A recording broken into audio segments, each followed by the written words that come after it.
गुरुर्ब्रह्मा गुरुर्विष्णुः गुरुर्देवो महेश्वरः गुरुस्साक्षात् परब्रह्म तस्मै श्रीगुरवे नमः। वसुदेवसुतं देवं कंसचाणूरमर्दनं देवकी परमानन्दं कृष्णं वन्दे जगद्गुरुं।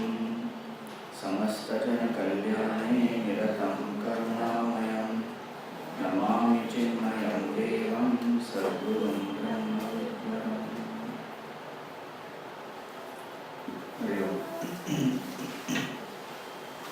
So the first chapter we have seen the response of Dhritarashtra. He asks Sanjay in a very helpless way that what did my children and Pandu's children do having assembled on the battlefield of Kurukshetra. So from a position where he was the king, where he could have acted out of strength, he became very weak, helpless, became a victim. Then we see Duryodhana. In his life, there is a lot of disintegration, and so though he is feeling insecure from within, but he is not able to ask from his teacher the guidance. He doesn't open up. On the contrary, he goes and taunts his own teacher and comes back. And then we find Arjuna, very skilled warrior, but at that point in time, when he told Shri Krishna to place the chariot between the two armies, and Shri Krishna did that, he collapsed. So we saw that what is the need for strength in one's life. We cultivate a lot of skills in today's competitive world also. Students, youngsters, professionals, we all cultivate a lot of skills. And no doubt skills are necessary. But that is not enough. We need a lot of inner strength to face the challenges of life. And Arjuna's case depicts that. That how such a mighty warrior becomes such a weakling, that he is not even able to stand, he is shivering, he is sweating, he falls down, his bow drops from his hands, and he comes down and sits in front of Shri Krishna with tears in his eyes. So we also find that he gives a lot of excuses, so-called reasoning not to fight the war. Omens are not right, physically I am not capable, emotionally I don't feel good, what will the people say, society will get destroyed, ahimsa is the best policy, spiritually speaking the forefathers will also fall because the offerings will not be done to them. All those arguments he gives, Krishna listens to him very quietly. He doesn't try to console Arjuna, he doesn't try to do anything. Finally, Arjuna has come down in the end of the first chapter. He is refusing to fight. He has thrown away his bow and arrow. So we have to see now, what is the cause, why is it that this thing happened to Arjuna? What is the cause of Arjuna's breakdown? I think that's what we left last time, and we said all of you should think and talk about it. So anything, anybody would like to share? Sanjay Vishti. Sanjay Vishti. In Mahabharata, Sanjay had Dhritarashtra had sent Sanjay that you go and advise the Pandavas not to fight the war for these very reasons. And it was then that Lord Krishna said that, okay, I am coming there as a peace emissary, and the source from where these thoughts are coming, it's better if they follow these thoughts. Yeah, so Dhritarashtra played a psychological game. He sent Sanjay mentioning these reasons that why the war should not be fought. Subconscious mind of Arjuna may have got affected at that point in time, and then he brings out these arguments. That is the external reason. But the same arguments were available for Yudhishthira, Bhim, all of them, all the Pandavas. Why Arjuna only collapsed?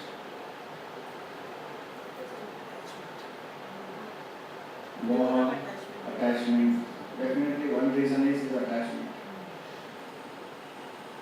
What is? Could be lack of faith also. I mean, however determined one is, at times the ignorant mind says no, no. Of course, it's going to let Sri Krishna on his side. So lack of faith in what? In the ultimate Godhead, that he was fighting, he was on his side because Not having enough faith in the Lord, though the Lord was with him. Okay. But why should he have faith at that point in time? For him to fight the war, he himself is capable of defeating the Kauravas. Single-handedly has done that already. So at that point in time, he may not even require faith. That may not be the cause for his. It is true that he didn't see the Lord as the Lord. That is a fact. But that was not the main cause for him to collapse. Maybe the intellect wasn't strong enough, so the mind could go on. Intellect was not strong enough, so the mind took over. So the thinking was not clear enough, so the emotions clouded the thinking. Possible. That is a fact that happened to him. So you will see one of the reasons is that his clarity was eclipsed by his own emotions. There is one more thing which is important, which is the root cause. See, the Gita, as I said last time, is not going to have symptomatic treatment. That okay, Arjun has confusion, so now just tell him you are a warrior, you fight the war, this is your duty. What is the situation that Arjuna is having is only a tool for the Lord to go into the depth of the human problem. That every human being has this issue, which one is not even aware of. Which if I know and I start working on, the symptoms of all that which it will create, the root cause will create many symptoms. All those symptoms also can be handled. So anger, greed, jealousy, lust, passion, they all are born from attachment. What is attachment born from? ignorance. Fear. How ignorance? Fear is a product of attachment. Attachment is born from what? My ego. Ego. Right. So I-ness gives rise to minus. Ego gives rise to the sense of finitude, gives rise to attachment. Like I am not aware of who I am, so I want something else to make myself complete. So I plus this money is equal to security. I plus this success is equal to achievement. I plus this sense enjoyment is equal to pleasure. So this I plus I want is equal to attachment. And why that I want and that I depend on it?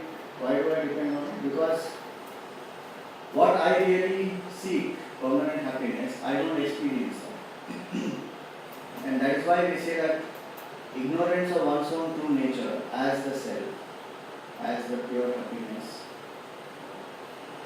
as that which is permanent, that makes me run outside, seek things outside, and then I get dependent. And whole life Arjuna has done that. He has acquired skills, weapons, many things, become successful, all accomplishments he has. But he doesn't know about himself, who he is truly. So when I don't know who I am truly, then I always misapprehend myself. Then I think I am this. This is a role that I am playing. So not being able to distinguish clearly between the role and the reality is a major cause of confusion in everyone's life. Do we know what is our reality? Apart from all the roles that I play, if I have to define who I am, who am I? son, father, employer, whatever, friend, brother, spouse, so many roles we play. If I remove all the roles, who am I? No, I am an individual son. In that state of deep sleep, individual also is not there. Then who are you? So I don't know who I am. And because I don't know who I am, whatever my mind projects, I assume and I hold on to that. And so in Vedanta we say that ignorance is the cause. And when I don't know who I am, I think of myself to be something else, and then I feel bound and limited, and then I get attached. Very simple. So many people come only to the level of attachment, to work on their attachment. That also very few come. Many people want to only do the symptomatic treatment of the effects of attachment, which is stress, worry, anxiety, anger, greed, jealousy, all these. So I am trying only to get some solution, some relief from those. What is the cause of that? Is my attachment. That I have to work on and reduce. Why that attachment is there? Because I think I am limited. And then by becoming attached to something, I feel I will become complete. And why do I feel limited and incomplete? Because I identify with this role or this individuality as I. And why do I identify? Because I don't know who I am. That my nature is something blissful, which is always present. And so in the Gita you will find that in the second chapter when Shri Krishna starts the treatment, he straight away starts with the knowledge of the soul. That is not required, no otherwise.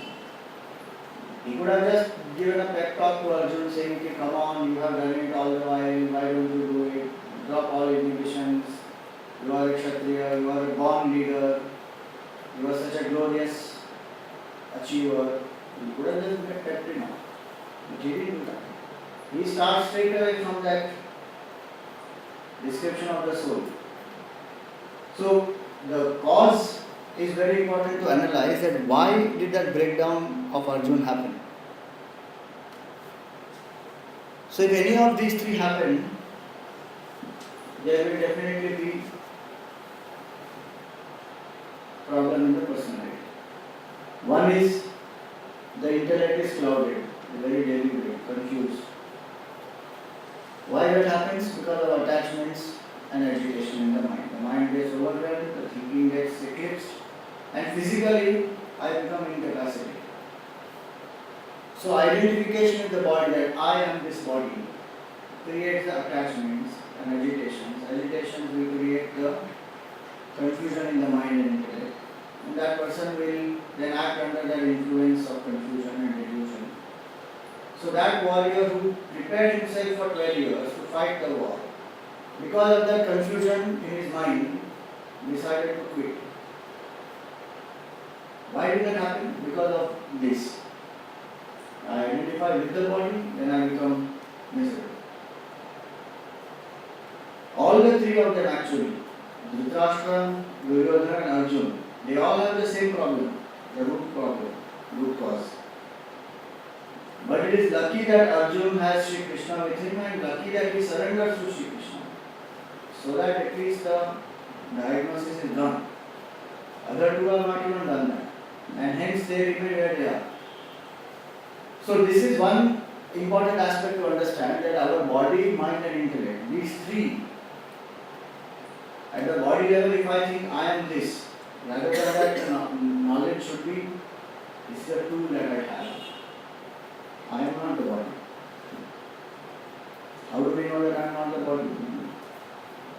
Because body is, I am aware of this body only in the waking state. In the dream state, I am not even aware of the body's existence. But still I have an identity. And in deep sleep state, beyond the dream, not even aware of the identity I have in dream. I have no identity there. But yet I am. So when I get up, I say, I slept like a log. I didn't know anything. Typically that happens after Vedanta class. Everyone gets up. Oh, Purnamada, very good. Now class is over. So, who am I that time? When I am not aware of my dream identity, waking identity, who am I? So, body is just a tool that I have. And one who is so attached to the body will have dependencies, attachments, confusion, delusion, all that will continue. Hence, in the Gita, the solution which is given is let there be clarity in thinking, let there be purity of mind, and let there be connectivity with the self.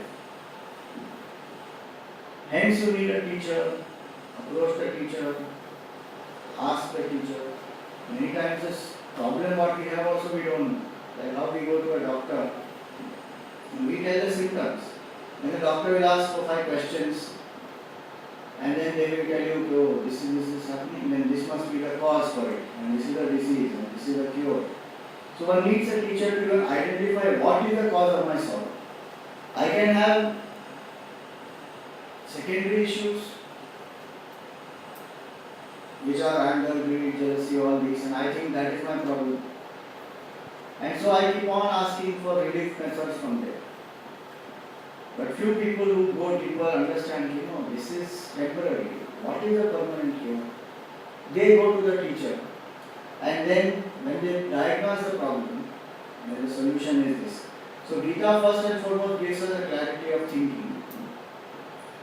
What that clarity means, we will go deeper as we proceed.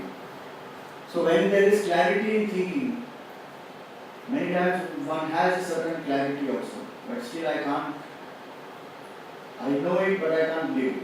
I can't apply. Why? Because the mind still has its own attachment. The purity required does not come about. And so one has to work on both, improving the clarity, improving the purity of mind. So study, reflection and discussion helps us to increase our clarity. It's not only reading the book or listening. There is one aspect. In our culture, it is said knowledge takes place in 4 stages. First quarter, when you listen or you read. Second quarter, when you reflect, you think on it by yourself, try to internalize it. Third quarter, when you discuss with people, co-seekers. And fourth quarter, in time. In these 4 quarters, knowledge takes place. And hence, study, reflect, discuss. How do I improve purity of my mind? Purity of my mind means what? The lesser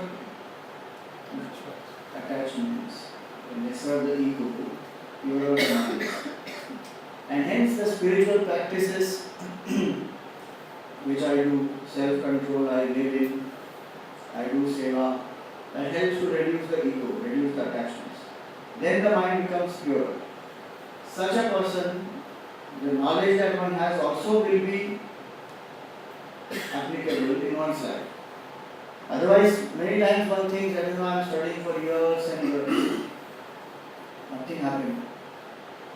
There was one man who went to Gurudev, Swami Chaitanya, and he said, Swamiji, 3 times, 3 full times I have gone through the whole Gita. Nothing happened. And the same fellow. So Gurudev looked at him and said, my dear, you have gone through the Gita 3 times. Nothing happened and nothing will happen. Let Gita go through you once, then you see the change that will happen. Meaning, where are you available for the knowledge to even go through you? The mind is having so many attachments that I know that happiness is my nature, but what am I doing? Going out, enjoying, indulging, getting attached. Nothing wrong in enjoying, but the point is, am I reducing my attachment? Am I doing things to control my own mind? Am I doing seva, reduce my ego? If I don't do all that, how much ever information I may have, nothing will happen. So Gita gives us both the knowledge and the various means of how to practice. That's why at the end of every chapter you will find the Sankalpa Vakya which will say Om Tat Saditi Srimad Bhagavad Gita. So in that there are two expressions, Brahma Vidyayam, Yoga Shastra. So Brahma Vidya is the knowledge of the self. Yoga Shastra is the practical application to reduce the attachments of the mind and make the mind ready to apply that knowledge. So Brahma Vidyayam, Yoga Shastra. And third part is the most important aspect is that Gita helps us to reduce the identification with the body. Various methods it adopts. So that's why one needs to approach a teacher, listen to the teacher, reflect, contemplate.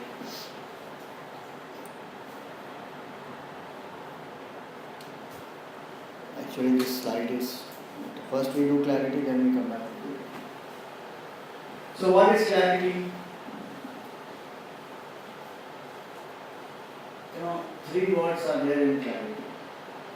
One is role clarity, second is goal clarity, and third is soul clarity. I must have clarity at all the three levels. Role clarity, goal clarity, and soul clarity. So what is the role that I am playing in this situation? That must be very clear to me. And what is my duty in that role? Arjun was there in that situation as a soldier. That is his role. As a Kshatriya, as a soldier, he is there in that situation. And he has to protect Dharma. Now he gets confused. And he starts seeing the whole situation as a grandson, as a disciple, as a relative. Now the moment that role clarity goes away, action also will change. So what is my role in a given situation? Many people have that confusion. Why did Bhagavan Ram not come back when they were all calling him? Bharat, all the mothers, entire Ayodhya, they all went to call him back. Why did he not come back? They went to call him back as a prince. But he was playing the role that time as the son. Because the father, he has given the promise to the father. And that promise has to be kept up. Till that is not kept up, there is no point, he can't come back. So they are looking at him as a prince, but he is looking at the whole situation as a son. Why did he tell Sitaji to take Agni Pariksha? Did he not have faith in the purity of Sitaji? Of course he had faith, there is no question about it. But we are looking at it from the husband's standpoint, but he is looking at it from a king's standpoint. One has to know which standpoint, what role who is playing at what time. So, if a conflicting situation comes, first I should be clear to what is my role here. Even suppose there is a parent and a child. I may be playing the role of a parent. And the child may not be expecting me to play the role of a parent after a certain age. The child may want me to just be, what do you call it? Just inform and leave. The child has to take the decision on his own. In childhood, I may have taken a decision for the child. Now the child has grown up. So child may not even want that. Sometimes the child may not even want advice. Forget we taking decisions for them. Advice also they don't want. So, what is the role I am playing at that time? What is my duty in that role? That is important. As a parent, my role may be the same, but my duty keeps changing through time. So, at that point in time, what is my role? What is my duty? Must be very clear. I may be very friendly to somebody in my office, but if that person is my boss, when I am relating with that person, I will relate with that person as a boss. I can't suddenly bring friendship into that picture and. But that's what happens. This is called admixture of roles. The roles get confused. And when admixture of roles happen, then the duty becomes confusing to us. What is my duty? How should I act? Should I act? Should I not act? So, what is the role clarity? And what is the role that I am playing? Second is the goal clarity. In the role, what is my goal? Arjun's goal at that point in time was to protect Dharma. That is his duty. It was not about winning the war. It is about protecting Dharma. It is not about enjoying what you get after you win the war. It is not about what society will tell about Arjun. His duty at that point is that I have to protect Dharma. That is the goal. So, what is my role? What is the duty in that role? Or what is the goal in that role? And third point is it according to my temperament? That is also important. Arjun was a Kshatriya, hence it is his duty. Many times it is not even according to your temperament. That is called Paradharma. You go into the Swadharma is your own temperament, what you are made for.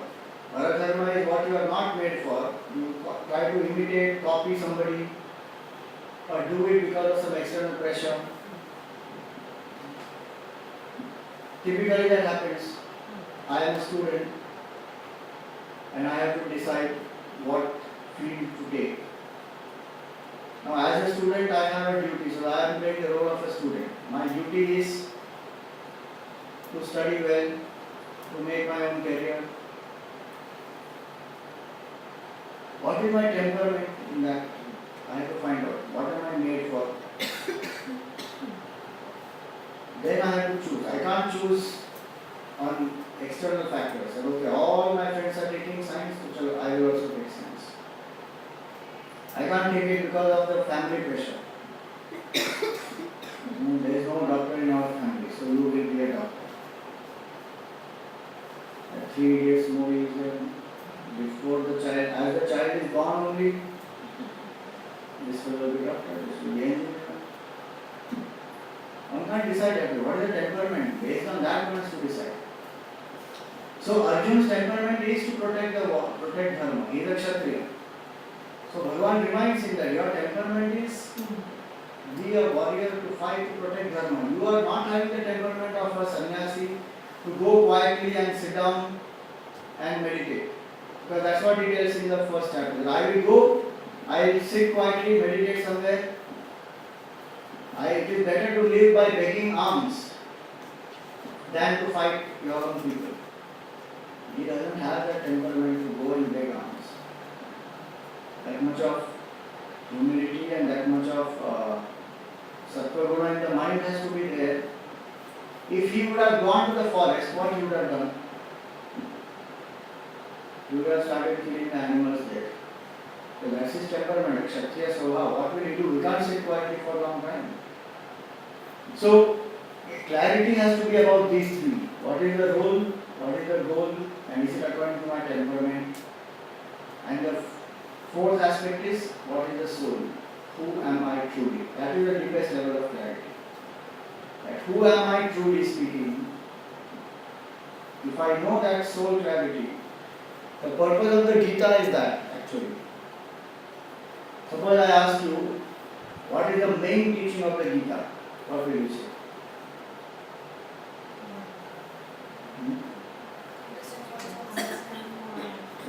Discover one's own self, self-realization, to do your duty.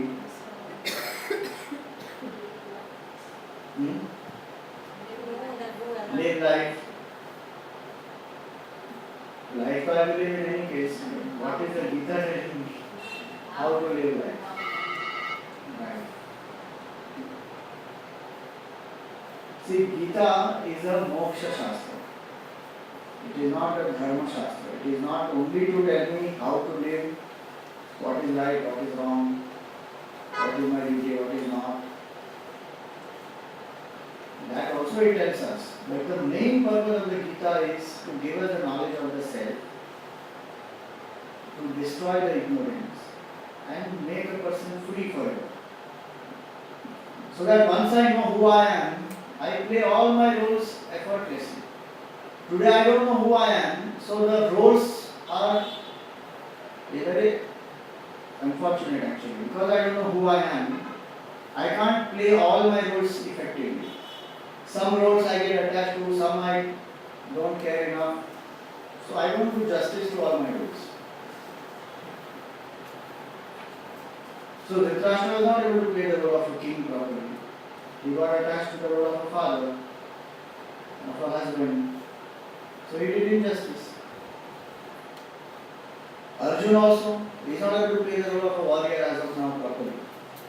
But the moment he gets the knowledge of the truth, knowledge of the self, he can stand apart and very objectively decide, oh, this is the role at this point, this is the role at this point, this is the role at this point. That clarity is there. Because I am a different entity, these are roles that I am playing. Like an actor who plays different roles. How is an actor able to play different roles? And each role the actor is able to play efficiently. Why? Because the actor has the clarity that I am not this role, I am someone else. If that clarity we have, all our roles we will play properly. Otherwise, we will get attached to some roles and we will be indifferent to other roles. And that's the reason why the knowledge of the self is so important. Many people think that this knowledge of the self only people who want lecture, let them have. Why do I need? I am living in a household, I have a family, I have children, I have a work, professional life. Why do I need knowledge of truth and knowledge of self? So they make it what? Post-retirement plan. After retirement, if there is some time left, we will inquire, okay, there is some Brahma Vidya also, we find out what is the Brahma Vidya. And many people think that that is not a post-retirement plan. It will be applicable after you die. This knowledge. So Gita का पाठ करने से क्या होगा? पुण्य मिलेगा. पुण्य मिलने से क्या होगा? स्वर्ग जाओगे. So it is a post-death reward. Not applicable to you. So many people think that way. But the idea here is that if I know this knowledge, then every role of mine I play effectively with detachment. I do justice. So this is about soul clarity. What are the three? Role clarity, goal clarity and soul clarity. Now it is also important that in every role of mine, I must have a goal. If you think about it. I am a seeker. What is the goal that I have? I am a mother. What is the goal that I have? Even as a spouse, what is the goal that I have? People don't feel a relationship is growing, and sometimes they even feel that I am taken for granted because there is no conscious attempt, no conscious goal to evolve in that, to grow in that. So in the roles that I am playing, what is the goal that I have set for myself? We set our goals only in very few relationships. If you want, you can do an exercise. Write down all your roles. How many of your roles you are playing? And find out in how many of them do you have goals. You may find it strange or you say, what is this? I never thought you should have a goal. I have a goal in my career. I have a goal as far as I am a student. I have a goal maybe as an individual I want to lose weight or I want to make my anger lesser, some kind of a goal that I have that way. But every relationship how can I have a goal? What do you think? If you have, your relationship will get focused. And both of them can evolve in that relationship. That's the reason why people feel that there is constructive growth happening. If each one knows the goal that the other is having, each one can be supportive. Then the growth happens. So role clarity, goal clarity, soul clarity, these three are as far as clarity is concerned. Now for clarity to happen and to be applicable in life, also what is important is the purity aspect. So these attachments I must reduce. The whole Gita, many tips will be given of how to reduce the attachments. we already saw that why attachment should get reduced. Because when I am attached to something, it prevents me from doing my duty. Attachment brings its own attachments. Fear, anger, stress, greed, worry, all these will come. So in computer language also we say that virus comes through what? Attachment. No attachments, no virus. Same way in our life, we have so many attachments, with that all these other things will come. So I have to work on my attachments and reduce. Now how do I reduce the attachment? One of the ways to reduce attachment is, mind does not know not to do something. So if you say don't get attached, it doesn't know what does that mean. Mind only knows what to do. Suppose I tell you, close your eyes. Try, close your eyes.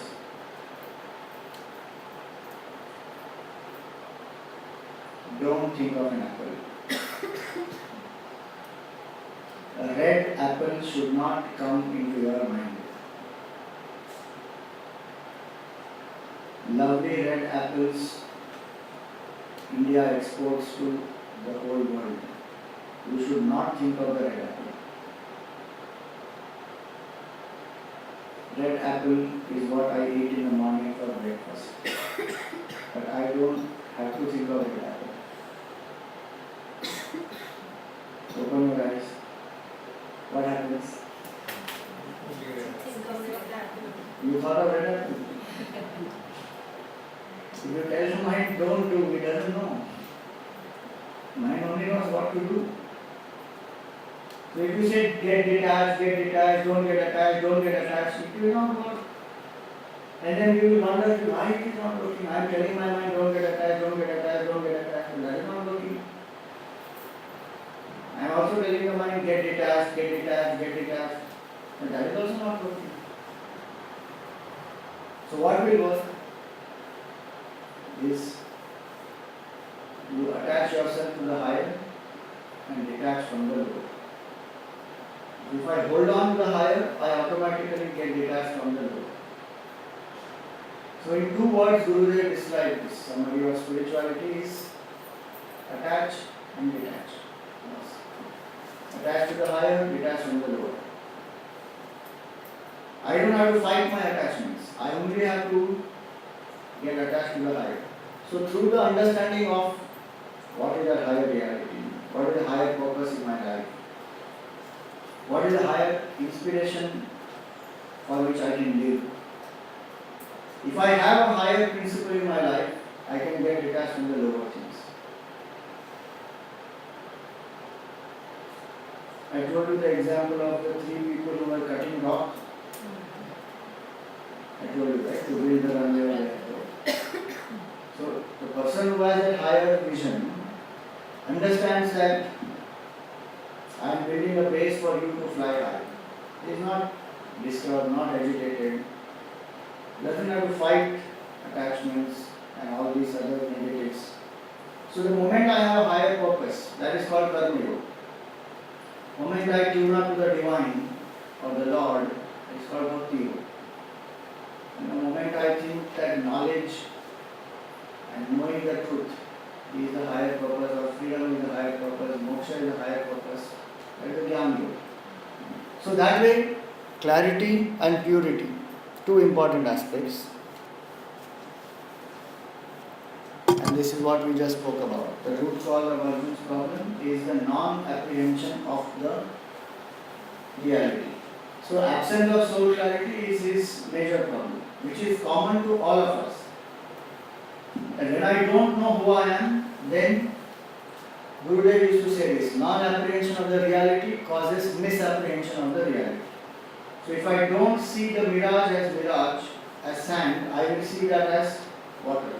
I don't see the rope as the rope, and I see it as a snake.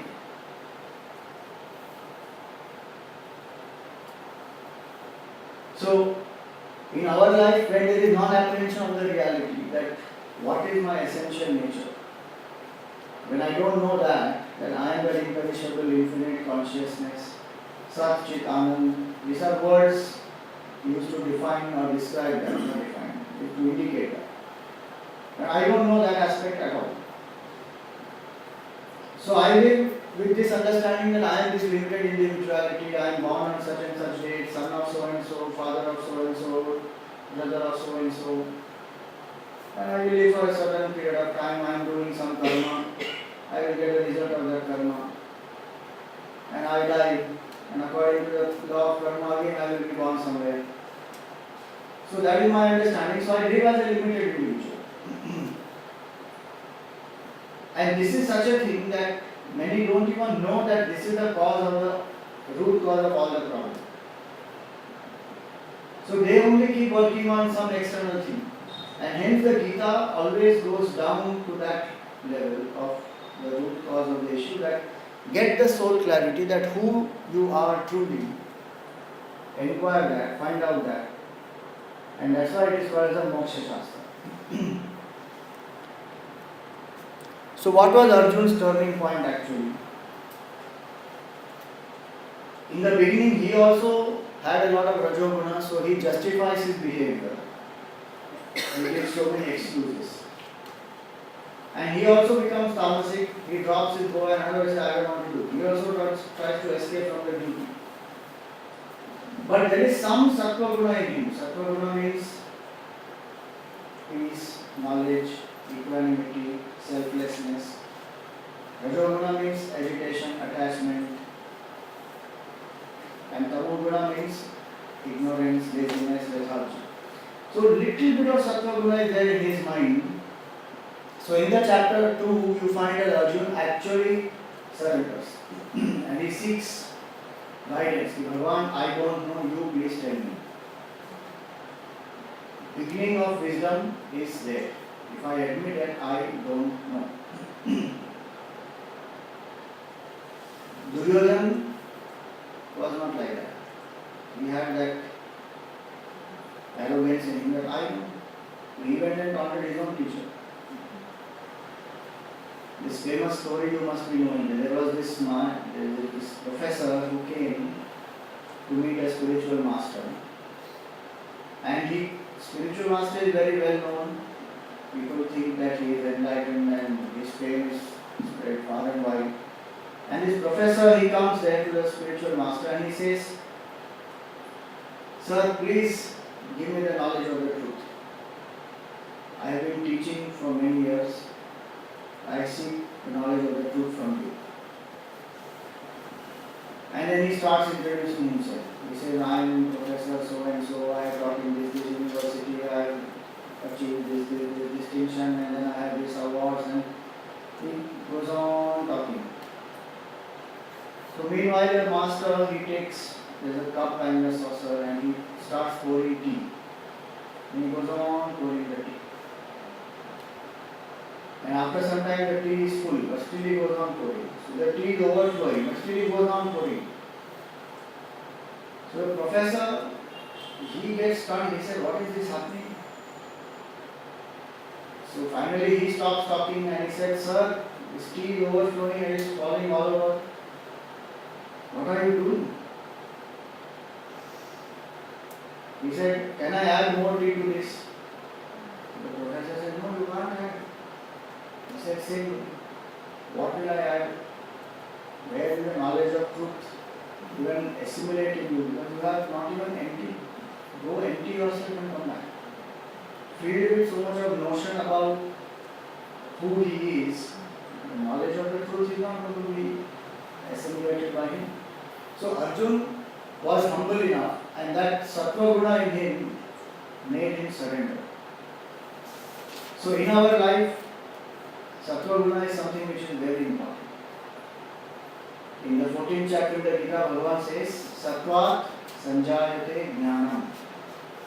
When you have Sattva Guna, then knowledge will come to you. Or you have that inquisitiveness to gain knowledge. And you have the capacity to apply that knowledge. So it is not just Sattva Guna required to gain the knowledge, but even if I have to apply knowledge in my life, I need sattvic qualities. Otherwise, intellectually I may gain enough information, Lots of people are talking on Gita, they are doing PhD, they are doing thesis, they are doing research. Many professors are teaching so many things. But why is it that it doesn't transform their lives? Because Sattva Guna is not enough. Purity of mind is not enough. Then person doesn't apply. So in the Gita we find this, that Arjun's turning point happened when his rajas and tamas got exhausted and he just finished all his arguments and he threw away bow and arrow, he sat down. At that point in time, in his mind, little Sattva Guna, by whatever punya he has done in the past, that came up and he surrendered to Krishna. And so we find that Arjun gets his guidance. So literally Arjun means straightforward. Dhritarashtra means one who is holding on to what does not belong to him. Duryodhana means one who is invincible in war. And Arjun means Ruju. Ruju means straight. So Arjun is a very straightforward person. What he felt inside, he showed outside to the Lord. This one must remember, especially with the teacher or the Lord. In front of the teacher or the Lord, one doesn't have to hide, hold back, resist. Then it takes that much more time to open up, that much more time to seek a solution. In front of the teacher and the Lord, one has to just open up, saying, "You see, this is the problem." So Arjun, imagine how much of straightforwardness and simplicity he must be having. That in the battlefield, he has collapsed. He is not having an ego issue that what are the other people going to think. I am the greatest archer of my times. How can I collapse? How can I throw away the bow and arrow? Nothing. He just opens himself up to the teacher. And Shri Krishna then he starts his cure. So seeker can progress only when there is straightforwardness.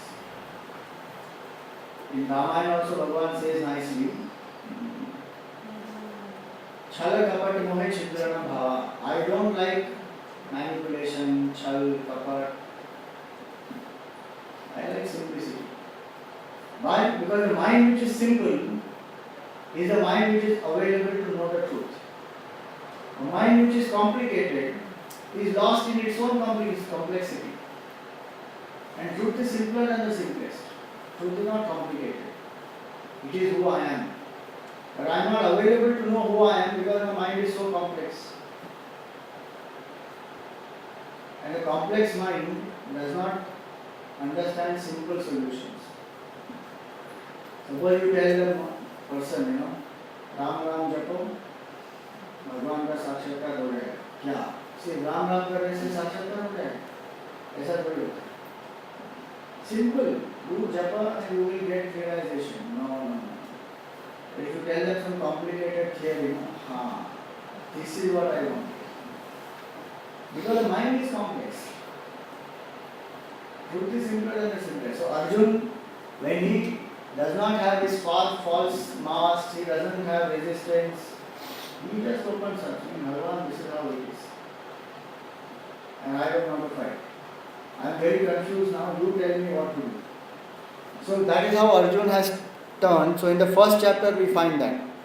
You saw the ignorant mind's response and you saw an agitated mind's response. Now you see the intelligent mind's response. An intelligent mind will always face the challenge, not try to escape. So Bhagavan wakes up Arjun in the second chapter saying that you are acting like a eunuch, don't do this. Get up and fight. So don't try to avoid or escape because there is no possibility. Karma is such that it will come back to us. I can't escape any challenge. I have to face.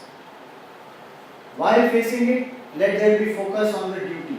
So Arjun was getting distracted because he was not clear about his duty. Sorry.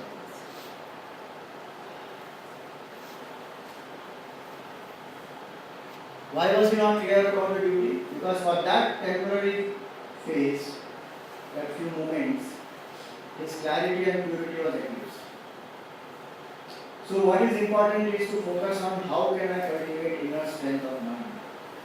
And that is what we should do to all our children also, to If the strength of the mind one is able to cultivate and impart, that is true education actually.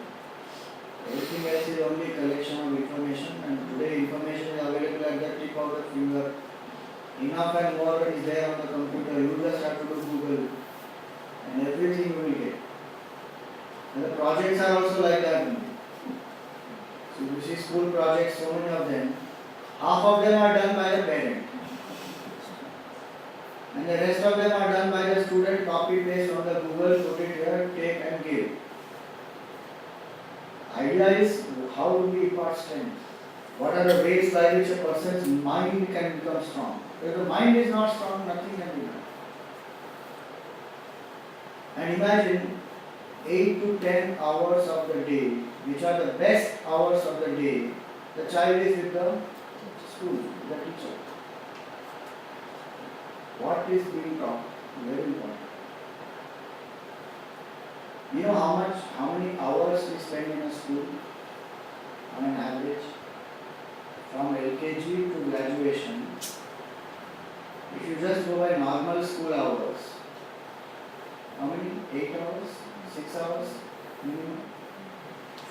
Statistics say that we spend 30,000 hours of our life only in the school.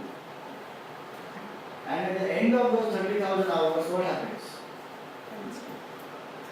The person, instead of coming out of the school feeling so confident that yes, I am ready to take on life, we continuously bombard him saying, out there is a big bad world, competitive world. How do you make your mark? So the fellow comes out only nervous. How will I face? What will I do? How will I become successful? Lacking that inner strength. Come what may, I will face. I will make a mark. So what is important is that inner strength, which comes from clarity and purity. Fourth point is, let us be straightforward. That helps us, less stress one has when one is straightforward. Just imagine if you tell one lie, what you have to do? You have to remember that lie. What did I tell this person? Next time you have to build on that. What complication, unnecessary. You tell the truth, be straightforward, be simple. Now this be straightforward doesn't mean that whoever is there in front of them you open up and show the whole sorrowful story of yours. In front of the teacher especially and the Lord. And wherever possible with everybody else, let me be straightforward in my relationship, in my behavior. I don't have to tell everything that is happening in my head. That doesn't mean straightforwardness. And that will be foolishness. People will start running away from you. What is important is my intention. Am I genuine and am I straightforward? That is important. So be straightforward. That is what Arjun tells us. Invoke more and more of Sattva Guna within and surrender to the higher. Whenever there is confusion, let me surrender to the higher. That, oh Lord, I don't know, you please guide. I am open to that guidance. And you will find answers coming from so many places. Sometimes you yourself will know, sometimes from somebody, some quotation you will read somewhere, some guidance comes from many places. Important is when I surrender, I open up myself. Actually, that guidance is available always. Only that I don't know. And when I surrender, I become more open. So as we have said, Krishna doesn't handle just the effect, but he goes on to the very cure.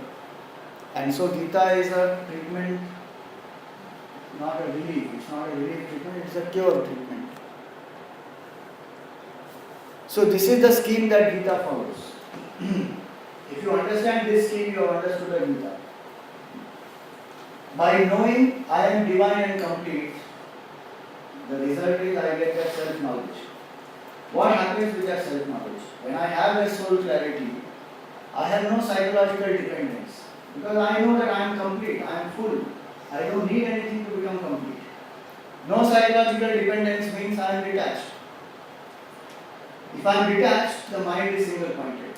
When I am attached, the mind is very disturbed. Many thoughts, many desires. If the mind is single-pointed, all my actions also that I do will be dedicated actions, service-oriented, selfless. And the result is I achieve satisfaction and joy and happiness. So many people do only this acting part. So they say Gita teaches you to do your duty, do it selflessly. It is a means. Or Gita tells you live in detachment. Again, that is a means. The ultimate result is to know my own true self. That liberates me from everything. All my attachments I am free from, all agitations I am free from, all dependencies I am free from, all sense of limitation also I am free from. Hence, these are the 5 aspects of the Gita. 4 aspects actually. If these 4 aspects I have understood and absorbed in my life, I am living the Gita in my life. That is how Gita is in practice. And if you think a little more deeply, till you don't have the first one, the other 3 cannot be done 100%. I cannot be 100% selfless till I know who I am. Somewhere the ego will come in. I cannot be 100% detached till I know who I am. Hence, the knowledge of the self is the ultimate knowledge. And that's why we give so much of importance to Brahma Vidya or Atma Gyan. Because one who knows that person becomes free. And the purpose of the Gita is that, to make a person aware of the self. So this is where we stop for today. If there are any questions, please welcome to ask.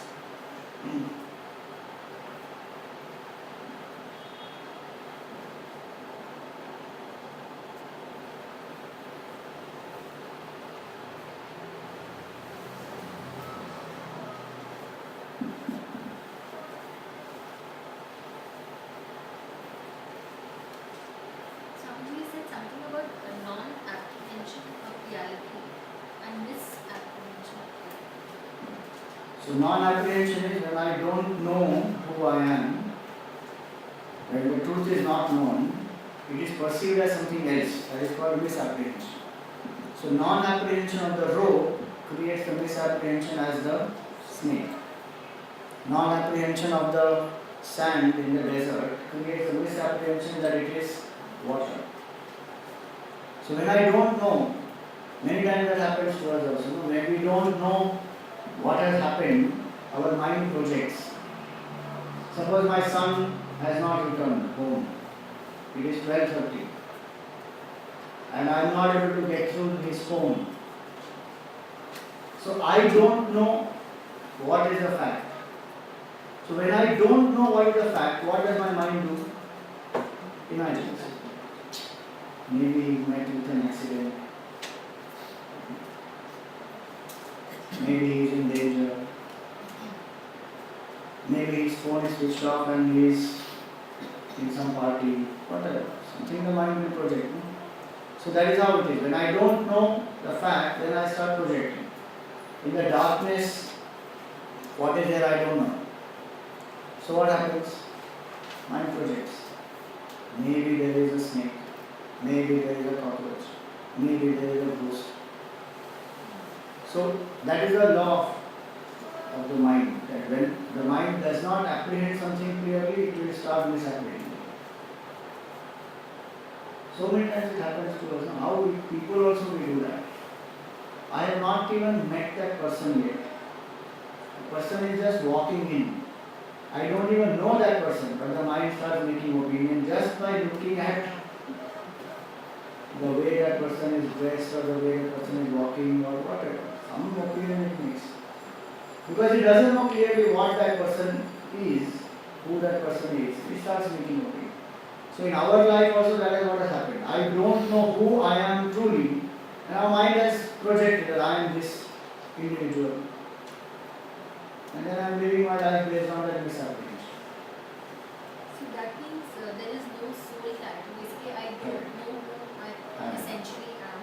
Yeah. And so I'm thinking I am my whatever, my name and my this and that. Yes. Limited. Correct. And just think about it. Suppose a person lives on the basis of that misapprehension. How will the life be?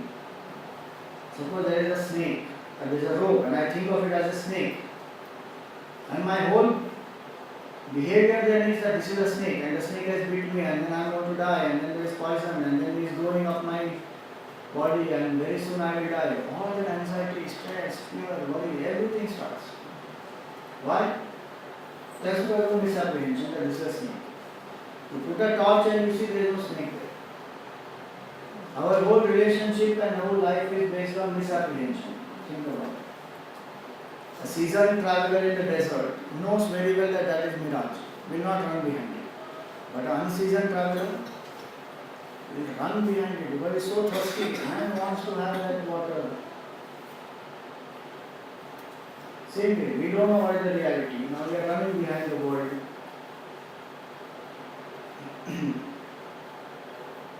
So the behavior and our life is based on misapprehension. Naturally there will be sorrow. How do we expect sorrow not to be there in life? That is a contradiction of human mind.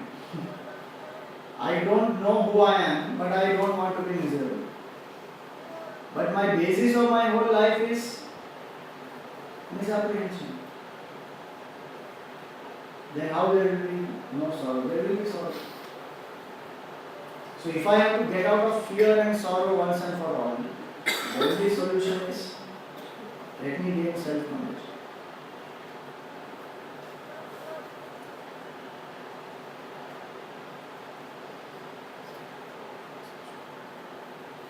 This principle applies everywhere in life. I don't know what is the purpose of life. Then what happens? I misapprehend and put anything as a purpose of life. Then my life is governed by happiness.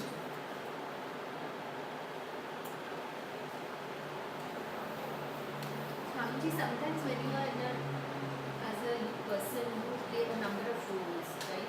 Sometimes if two roles that you have to play, let's say a mother and a wife, are in contradiction with each other, then what happens? So, if they are in contradiction with each other, you have to choose which is the higher aspect and stick by that. Like in Arjun's case, there is a conflict. He has to fight as a soldier and he has to also be the whatever, relative. Right? Now there is a contradiction. Now holding on to the sense of what is the higher truth, I have to hold on to that.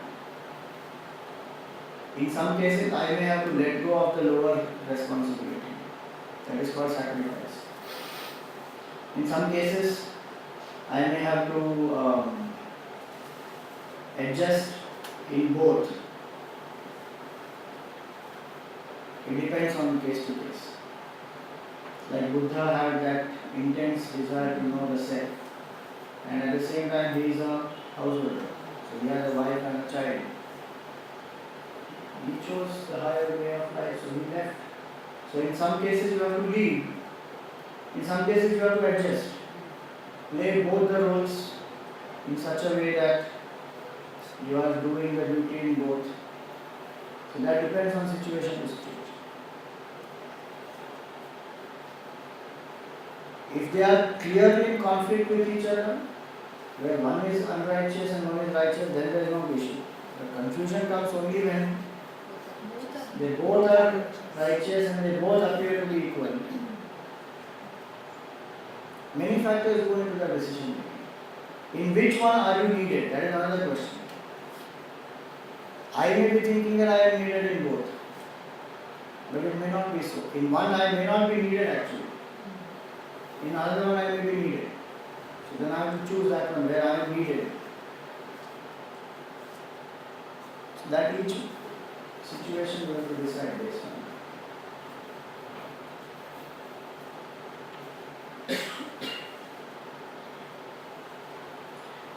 Okay, so this session is actually once, it is only for 3 days in a month. I'm just making it clear that it is not on every Monday, Wednesday, Friday. So the next session we will do in April and we will start the chapter number 2. So the power of surrender, then the power of the soul and the power of reincarnation. These some of the topics which are covered in the first half of the second chapter. So that is what we will take up in the next week.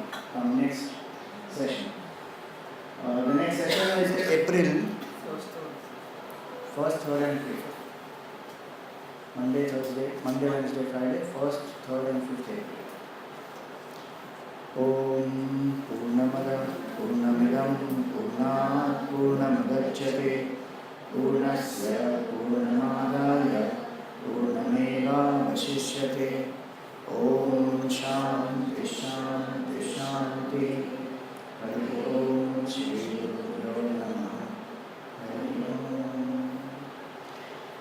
I just want to introduce you to Jagdish Jaisinghani. This beautiful place, this Chinmay nursery, is run by them, and the whole family has been running it for many years. She is the principal. I introduced her on the first day. So here there are classes which are held